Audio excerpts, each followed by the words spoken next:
सी आपने कई बार देखा होगा कि मोस्टली जैसे कई किसी मॉक्स में तो आपके 30 मार्क्स आ गए और किसी में 15 ही आए, माइनस में आ गए, और किसी में 50 आ गए। तो प्रॉब्लम ऐसी इसलिए होती है कि हम कंसिस्टेंट नहीं रह पाते वीआरसी के स्कोर में।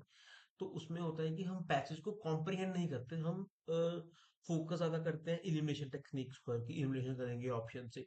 बट अगर मैं आपको इतना गारंटी देता हूँ कि अगर आपको पैसेज 100% समझ आ गया, तो ऐसा हो ही नहीं सकता कि आपके 3 क्वेश्चन या गलत हो। कोई भी 4 ऑप्शन जो पैसेज में से अपने आरसीबी से होंगे।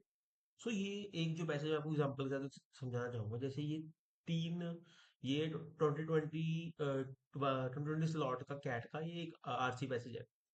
ये one of the most passages है। ठीक है, तो इसमें जो भी ऑप्शंस हैं, वो मतलब कि अगर आपने अच्छे से कॉम्प्रिहेंड नहीं किया पैसेज को, ठीक है, तो आप नहीं कर सकते। यानी कि आप जितनी मर्जी टेक्निक्स लगा लो, ठीक है। तो जैसे आप एक बार पॉज करके इसे रीड कर लेना पैसेज को, और फिर खुद आंसर करना, ठीक है, इन जो भी आंसर होंगे। ठीक है, तो आप देखोगे जी बहुत क्लोज ऑप्शन है, और इतने ज्यादा मतलब कि साइड ट्रैक्स है कि मतलब इंफॉर्मेशन पैसेज में है, ठीक है, इन्फर्ड भी है, सब कुछ सही है, बट वो क्वेश्चन को आंसर नहीं कर रही। ठीक है, तो वही तो गलतियां होती हैं जब हम पैसेज समझते नहीं। तो मैं आपको इसे आप में समझ लोगे तो मैं रीड करता हूँ। तो क्या बोला है, all the one of the most content. तो अब मैं बताऊं कि आपको रीड कैसे करना है बेसिकली, कैसे आपको जो भी आपने ओपिनियन बनाने हैं और जो भी इन्फ्लुएंसेस एक्सट्रैक्ट करनी है वो कैसे करनी है। तो क्या बोला है अभी, although one of the most contested topics in the political philosophy human nature is something on which people seem to agree. जैसे कि बोला जो भी ह्यूमन नेचर है उसमें मोस्टली पीपल वो कंटेस्टेड है, बट ज्यादातर लोग उस पर एग्री भी करते हैं, ऐसा बोले। And by and large according to Rutger Bregman in human Bregman की बात करिए, we have rather pessimistic view कि हमें लोगों की तरफ नेगेटिव व्यू होता है, हम उसको ट्रस्ट नहीं करते। ये बोला है according to Rutger Bregman pessimistic view, rather pessimistic view. तो बर्गमैन का ये व्यू है कि हमें हमारा एक दूसरों के नेगेटिव व्यू है, हम दूसरों को नेगेटिव देते हैं, टस ये देखते हैं। This is how to be believing all stood between us and world anarchy was a strong state and firm leadership। तो जो थॉब्स है, थॉमस हॉब्स है, तो वो भी यही मानता है कि हमारा जो नेचुरल व्यू होता है वो यही होता है। ठीक है, और जो हमारे बीच में आती है वो आती है एक स्ट्रॉन्ग लीडरशिप और स्टेट। तो ये स्टेट के हक में है, ठीक है, जो हमारा थॉब्स है।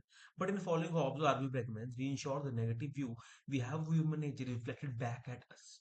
ठीक है, तो हमें जो भी हॉब्स को फॉलो करना है, ब्रैगमैन का उसमें कोई प्रॉब्लम है, इतना समझ लेते हैं हम कि हॉब्स, जो ब्रैगमैन को हॉब्स की व्यू को फॉलो करना है, थोड़ी की प्रॉब्लम है। ही इंस्टीड पुट्स, तो वो किसको मानता है, जॉन जेकस रिको, जो फ्रेंचमैन है, और जो कहता है कि सिविलाइजेशन पहले जब नहीं थी तो मैन अच्छा निकले, एंड जब वो आई तो मैन रिस्ट्रिक्टेड हो गया। ठीक है, तो हमें जब तक ये पता लगा कि हॉब्स के खिलाफ है, जैक को सपोर्ट कर रहा है, और जब सिविलाइजेशन आई, ठीक है, स्टेट आई, जो गवर्नमेंट आई, तब मैन को चीज में पता लग गया, जैसे कि जो हॉब्स है हमारा, तो अभी तक हमें ये पता लग गया कि जो हॉब्स है वो गवर्नमेंट के साथ है, और जो जेकस है और अपना ब्रैगमैन है, दोनों मिलके वो गवर्नमेंट के खिलाफ हैं, और दोनों मानते हैं कि हम दूसरों का एक नेगेटिव व्यू रखते हैं। बस ये बोला है अभी तक। हॉब्स एंड को दोनों वही बोला है कि एक पार्ट पे है, दूसरा एक वो मानता है, गवर्नमेंट वो मानता है। ठीक है, he takes also intuition as paints a picture of a pre-lapsion ideal in which for a better part of 3 lakh years human से बहुत खुशी से रह रहे थे। उसके बाद क्या हुआ कि हमने एग्रीकल्चर डिस्कवर किया, ठीक है, वही बोला जो पहले हम सिविलाइजेशन में आए, फिर उसके बाद ऑर्गेनाइजेशन हुई हमारी, फिर प्रॉपर्टी वॉर सब कुछ हुई, वहीं खराब हो गया। तो मतलब कि पहले वाला जो हमारा हंटर गैदर लाइफस्टाइल था अच्छा था, आगे भी वही बोलेगा, देखिए उसे कंटिन्यू करेगा। इट वाज अमेंडिंग और nomadic lifestyle and domesticating animals, says Bregman, that boss bred abroad affection diseases. This may be true, but Bregman rarely level seems to get to grips। Author अब उसमें कोई problem निकाल रहा है कि ये ठीक हो सकता है, पर जो ब्रैगमैन ने बात नहीं करी कि वो उसके साथ साथ ह्यूमंस भी बड़े हैं। ठीक है, इसमें अब 3 चीजें कर रही है, बहुत ही कॉम्प्लेक्स बच्चे है, देखो। अब इसमें ऑथर भी चल रहा है, ब्रैगमैन का व्यू भी चल रहा है। ऑथर ब्रैगमैन के साथ थोड़ी रिजर्वेशन रख रहा है कि नहीं भी प्रॉब्लम है, ठीक है, तो आप ऑथर का भी साथ साथ लिख लिया करो। But life becomes a more great, है ना, जैसे जैसे वो बढ़ती है, हमारी पॉपुलेशन बढ़ती है, तो उसके साथ थोड़ी थोड़ी लाइफ भी कॉम्प्लेक्स होती है, नॉलेज बढ़ती है, ये चीज आ गई। ठीक है।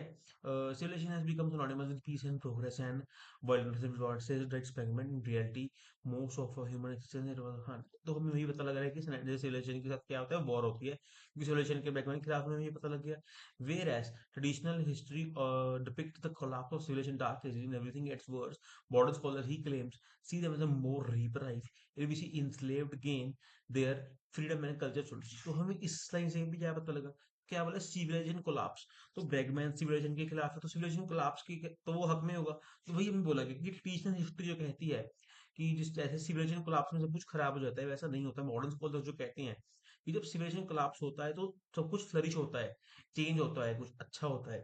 ठीक है, तो हमें ये भी हमें ध्यान रखना कि जैसे कि पैसेज में ऐसा बोला होगा कि वेयर एज ट्रेडिशनल हिस्ट्री ऐसा बोल रहा है, तो उसमें मोस्टली ऐसा होगा कि हम उसको करेक्ट करेंगे। तो ये हमें थोड़ा समझ के चलना था कि हम अच्छे से बढ़िया इन्वेस्टर्स बना पाएंगे। अब मुझे ये पता लग गया कि ब्रैगमैन सिमुलेशन क्लास को पॉजिटिव समझ रहा है, ये वो। ठीक है, लाइक अब ऑथर कह रहा है कि दोनों के बीच में ऑथर एक सेटल ओपिनियन अपना देगा। ठीक है, in any case the fear of simulation collapse, वही चीज आ गई कि ब्रैगमैन कह रहा है जो फियर है वो कहीं नहीं है, सिमुलेशन कोलैप्स अच्छा है। It's just the result of which the Dutch biologist called Franz de Waal the veneer theory that is that just below surface are bestial nature is victim। अब देखो, आपको कुछ पता होंगी तो और अच्छा होगा। जैसे क्या बोले यहाँ पे, veneer theory।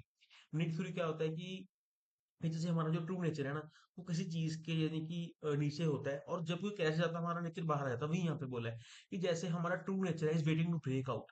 ठीक है जी, ये वो बोल रहा है, this is great deal of reassuring human decency to be taken from his bold and thought proving book. And author अभी तारीफ कर रहा है इसकी, मतलब बट यही भी गलत बात है अगर हम किसी चीज को बोलेंगे रूसो एंड होब्स एंड जो भी ह्यूमैनिटी दोनों है, हम किसी एक तरफ नहीं होते। वही ऑथर ने अपना सेटल ओपिनियन दिया।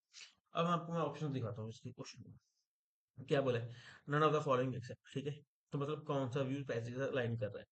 Most people agree with Hobbes' pessimistic view of human nature as being intrinsically untrustworthy and selfish। अब देखो, जो वो अपनी टेक्निक्स लगाते हो उससे आपको क्या लगेगा कि यार ये तो बहुत एक्सट्रीम है, मोस्ट पीपल एग्री बोल रहा है तो नहीं हो सकता। ठीक है, अगला क्वेश्चन पढ़ो। Human and Rousseau disagreed on the fundamental nature of humans. ठीक है, ये हमने बोला, but both believed in the need of strong. बिल्कुल गलत है। जो अपना रूसो है वो बिल्कुल नहीं मानता, तो ये गलत ऑप्शन हो गया। ब्रैगमैन एग्रीज दैट ह्यूम हॉब्स, तो ये तो नहीं गलत होगा। ब्रैगमैन कहीं भी हॉब्स के साथ एग्री करा ही नहीं। यहाँ क्या author of the review believe in the need theory. अब देखो ये वैसे ही कनेक्शन बनाया हुआ है। यहाँ पर क्या बोला है that it's just the result of Dutch biologist Franz de Waal calls veneer theory. The idea that just below the surface our nature is waiting to break out। जब भी सिविलाइजेशन कोलैप्स होता है उसके डरने की कोई जरूरत नहीं है। ये सिर्फ क्या होता है कि जब भी वो क्रैश जाता है तो हमारा नेचर, असली नेचर बाहर आ जाता है, तो उसमें कोई भी फियर नहीं है। ऑथर अब कह रहा है दिस अ ग्रेट डील। और देख कितना ये जो होती है ना, आपको पैसे रीड करना है तो पता लग जाएगा। अभी यहाँ पे जो डॉट्स है ना, यहाँ पे उसके साथ ब्रेकआउट के बाद तो उसमें बोला कि पैसेज कट हुआ है यहाँ से, तो हम इससे ये नहीं पता लगा कि ऑथर एग्री करेगा, है ना। That's a great deal of reassuring human decency to be taken from. अब ऑथर इस बुक की प्रेस कर रहे हैं, हमें कैसे पता कि ऑथर मानता है या नहीं। तीन ऑप्शन गलत हो गया, आंसर ये होगा। अब देखो, अगर आपको पैसे समझ आएगा ना, रीडिंग करना आता है, तो आप नहीं गलत हो सकते यार कहीं भी। अब देखो, according to passage the collapse of civilization is viewed by Bregman as a time that enable changes। ठीक है, ये सेटल ऑप्शन है, a sign of regression, बिल्कुल नेगेटिव ऑप्शन बिल्कुल नहीं है, क्योंकि ब्रैगमैन इसे पॉजिटिव समझता था। इसे भी बोला गया कि अब वही हमें समझना है, resulting from breakdown the veneer of human nature. veneer क्या है, ब्रेक डाउन, ये भी नेगेटिव वर्ड है। Break down the view need of human nature कि जैसे हमारा ब्रेक डाउन जो हमारा कि सिलेक्शन कोलैप्स, वो नहीं बोल रहा है, वो बोलना चाह रहा है कि कुछ पॉजिटिव होता है तो टाइम चेंज होता है। ये बिल्कुल टोन टोन मिसमैच है यहाँ पर भी। ठीक है, temporary phase which can be rectified by social action. ठीक है, ये भी हमें कहीं नहीं बोला कि ये टेम्परेरी है और हमें इसे ठीक कर सकते हैं। हमें सिर्फ ये बोला कि इट्स अ नेचुरल थिंग और वो टाइम के साथ चेंज होता है, बस ये बोला है। देखो, according to the author, the main reason why Bregman contrasts life in pre-agricultural societies with agriculture is true। अब Bregman क्यों contrast कर रहे हैं, ठीक है।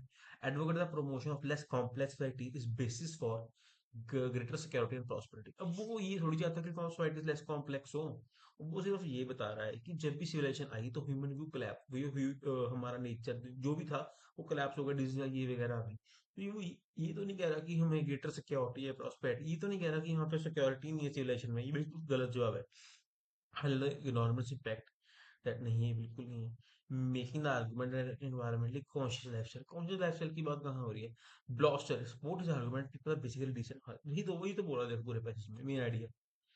अगर आपको पैसे समझ आ गया तो आप गलत कर ही नहीं सकते यार। अब the author has differing views on pregnant the role of agriculture in author कह रहा है the role of agriculture is advancement of knowledge।